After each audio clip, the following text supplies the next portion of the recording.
মাঝে মাঝে যখন আমার কোনো কিছু খেতে ভালো লাগে না, তখন আমি এই পদ্ধতিতে ডালে চালে ভাত রান্না করি। আজ আমি এই আমার প্রিয় রেসিপিটা তোমাদের সাথে শেয়ার করতে চলেছি। চলো দেখে নেওয়া যাক। প্রথমে একটা কড়াইয়ে ভালো করে তেল গরম করে তাতে আগে থেকে কেটে রাখা পেঁয়াজ ও কিছু কাঁচা লঙ্কা কুচি দিয়ে ভালো করে নাড়াচাড়া করে ভাজা ভাজা করে নিতে হবে। তারপরে খানিকক্ষণ নাড়াচাড়া করার পরে 2-3টে গোটা রসুন দিয়ে, এটা একদমই অপশনাল, তোমাদের ভালো লাগলে দিতেও পারো, নাও দিতে পারো। তারপর ভালো করে ভেজে নিয়ে আগে থেকে ধুয়ে রাখা চাল ও মুসুরি ডাল দিয়ে ভালো করে নাড়াচাড়া করে নিতে হবে। তারপর টুকরো করা আলু দিয়ে আরও খানিকক্ষণ বেশ কিছুটা নাড়াচাড়া করে নিতে হবে।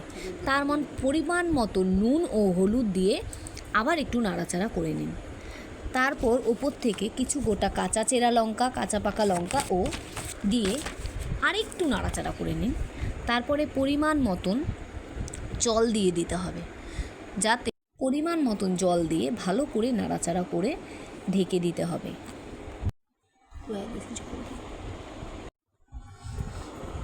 তারপরে ঢাকা দিয়ে বেশ খানিকক্ষণ ফুল আঁচে ফুটিয়ে নিতে হবে, যতক্ষণ আপনাদের যে ভাতটা না ফুটে যায়।